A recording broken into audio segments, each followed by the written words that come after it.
And we have to realize too, many of our kids, that's what they grew up with. Drew and myself, we didn't grow up with a world of screens. We had to adapt to them.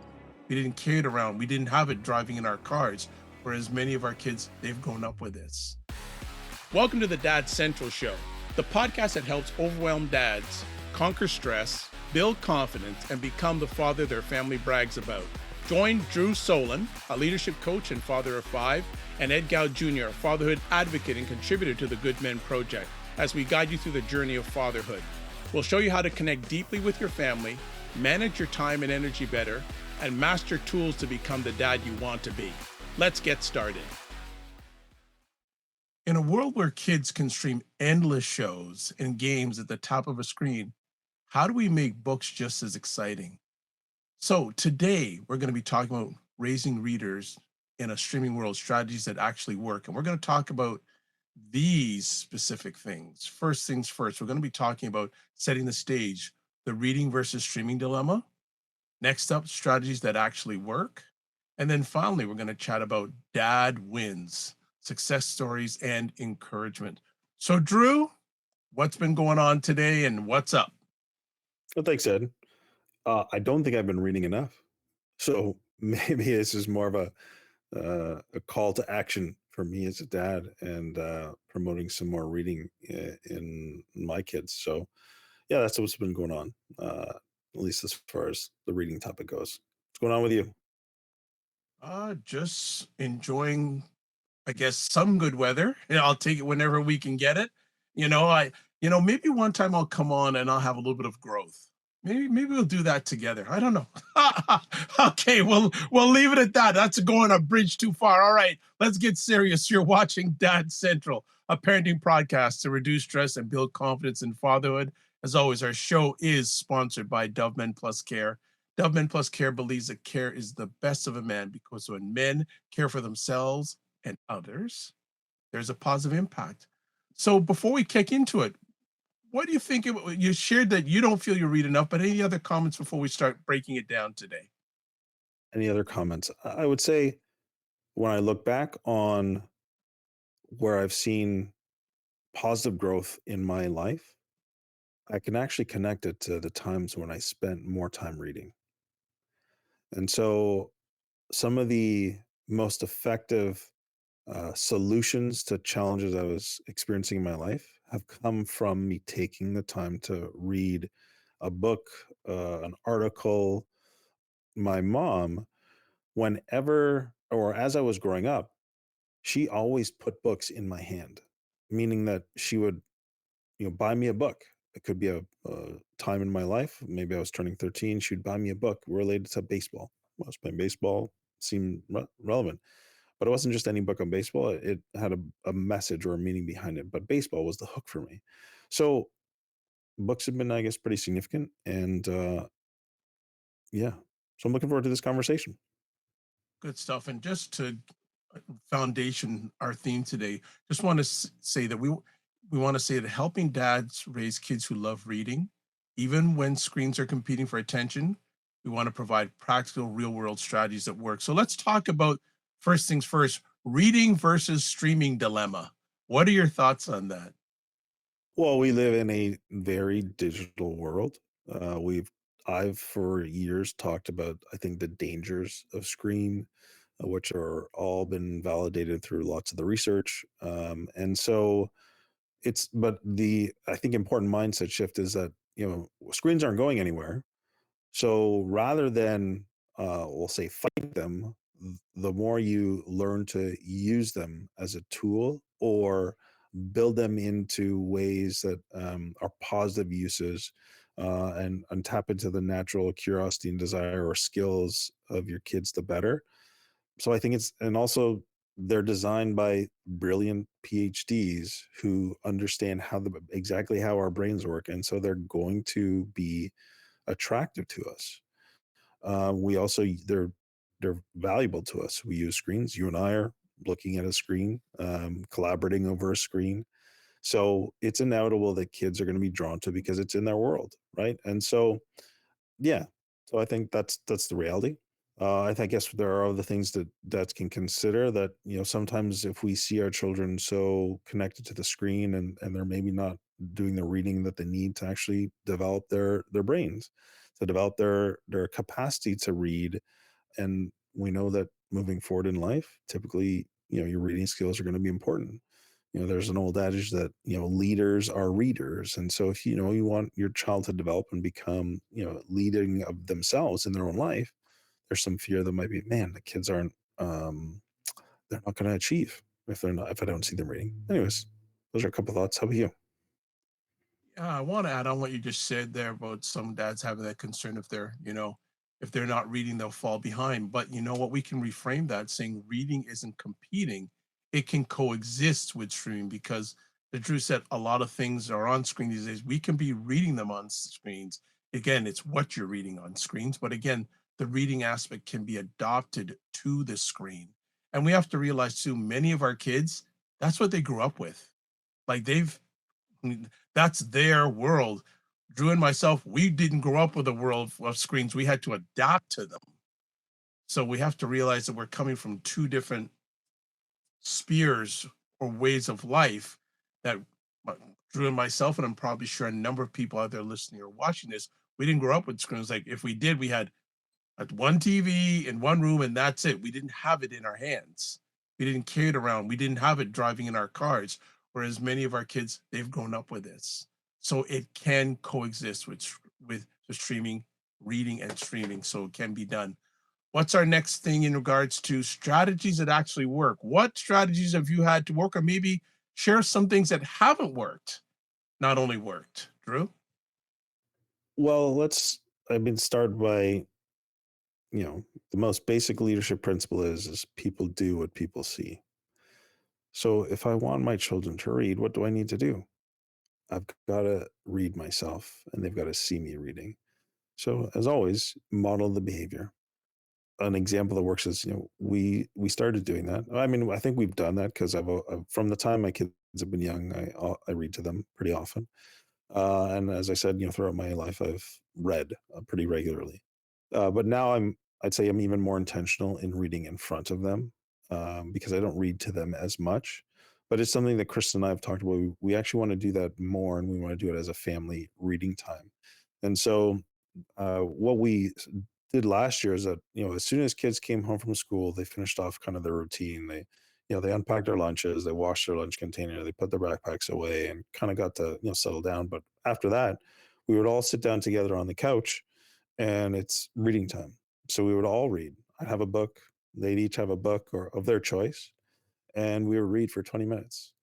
It was some of the really most wonderful times I had because it was just very peaceful. Everyone was just there. We were all together, which is also a really wonderful thing. You've got a pretty big family. It's great to have all of us right there. And inevitably that would lead to other things and other forms of connection afterwards. So that's, one example just for me. But there are a couple other suggestions I think are practical. Would you like to jump in and offer some of those? Yeah, one of the things is creating book moments. So replace one short screen session with a family reading time, like you've mentioned. Also, mix media wisely. So pair streaming with books, like e.g., an example, read the story before or after watching the movie adaptation. Leverage your interests. So find out what your children like or childhood children like, and get books that align with their interests. So that would make it easy. It enhances the opportunity for them to read because it's something they like. I want to go back to what you shared, Drew, about and want you to talk about being intentional in regards to strategies or being intentional about reading, making it an intentional practice. Because again, our children are going to model a lot of times what we do. So do you want to talk about maybe the intentionality in regards to having those strategies in place and being consistent with them? Yeah, I'll do that briefly. So one, we have books in the house, like in the family room. There are built-in bookcases around the fireplace, and so they're filled with books. Many kids' books, but also the books that we as adults have read. And so intentionally placing books in and around the home in strategic places. And also, you know, not only in that reading time, but making sure that, let's say it's a weekend, I take time to sit. pick a book and sit down and read it for a few minutes. Maybe it's more than a few minutes, maybe it's half an hour, but maybe it's only 10 minutes. The bottom line is they see me on a regular basis with a book in my hands and actually consuming the content. Next to that is actually talking about the book.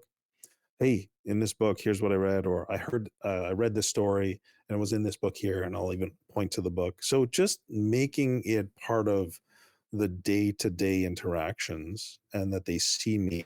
That's what I mean by intentional, or setting aside extra time, or saying, okay, this weekend, here's what we're going to do, and this is where Chris and I are working on, and then before we do our movie night, we're actually going to say we're all going to sit down. We want to read this story to you guys, and it's obviously a story that's aligned with a moral, a message, something that we feel is important for them to hear and understand, and hopefully it'll spark some conversation.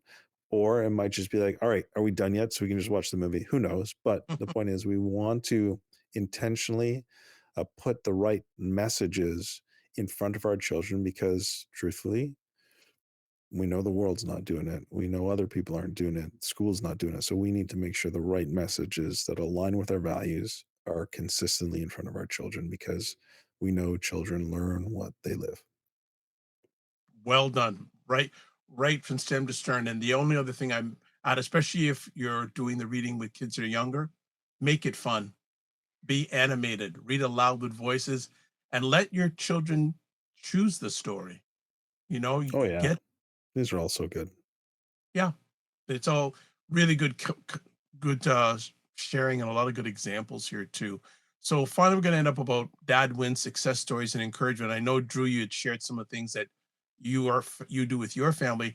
Can you highlight on one there was a win out of that one of those practical tools that you shared with us? There was a winning moment. I don't know if I can point to a winning moment, but uh, I can say that one, we haven't always done it perfect, obviously, uh, and sometimes you get resistance, you get pushback, or you get I'm not interested, or I don't like this, or don't like that. But it's all read on their own without dictating it in terms of a hey, here's the reading time together. And often I will see our kids just on their own reading. Some love to read more than others, and that's fine because they're all different. But them choosing that is really rewarding. So I'd say that's a win. One other point I just thought of, I don't want is that taking your kids to the library, which we didn't talk about, is also a great experience. And I used to take the kids to the library a lot when they were young, and even now, my daughter, Jada, she's been going to the library more because she's the one who hasn't always enjoyed reading when she was younger. But now that she's getting into it, she's like, "Dad, can you take me to the library?" Absolutely, 100%. Let's go there and let them explore the world of books and have fun with it. And it's interesting because libraries are one of the most unrecognized and underutilized resources for a lot of people. There is so much there, not only for our kids, but for adults. There's so much of Yes. it in our libraries. So I think it's a really good point you added on to that. So as we wrap it up today, the three things that we covered was setting the stage, the reading versus streaming dilemma, strategies that actually work, and then finally, dad wins success stories and encouragement. So let's realize you don't have to fight screens, blend them with books.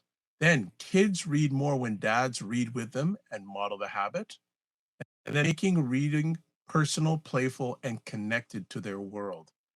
And you're, we just want to share you're planting seeds today that grow into a lifelong love of learning tomorrow. So, Drew, any other, would you like to add a resource to our family? Yeah, so we'll do two things. One, I'll just share a story of a dad that I recently met, and he came from difficult circumstances. And he talked about the hardship of his youth, but then around 12 or 13, really saying like, I have to change this. And in a few short years, because he's not even 30 yet, he has. And you know how he's done it? like in reading, by reading and finding resources where he can learn and grow and take himself and change himself, but as a result, has changed his circumstances. I just want to say that's an encouragement to me that, this is important. And if you can invest in it for yourself and for your children, there's, I think, huge rewards. The resource I'd like to offer is that we have created something called the Confident Dad Bundle. And in it, one of the resources is a dad's reading toolbox. It is tips, guidance, stories, recommendations for children from birth all the way up to grade 5. And it's giving dads in very simple bite sized pieces exactly what to do to help your children develop the reading skills and help you read to them. So the Dad's Confident Bundle is our resource I recommend. Excellent. Thanks so much. And I'm going to slip in Oh, three. Confident Dad's Bundle. Okay. Good stuff. I'm going to slip in three quick things before we end it off today. Remember, one, screens don't have to be the enemy. They can be tools that lead back to reading. Two, consistency matters more than perfection. 10 minutes of reading beats none. And then finally, the single biggest influence is dad's example. When you read dad, they will read, as Drew just shared. So, as always, we want to say thank you for taking time to listen or watch Dad Central. And as always, don't just manage your time, manage your energy. Remember to give yourself grace, and we'll catch you soon. Thanks.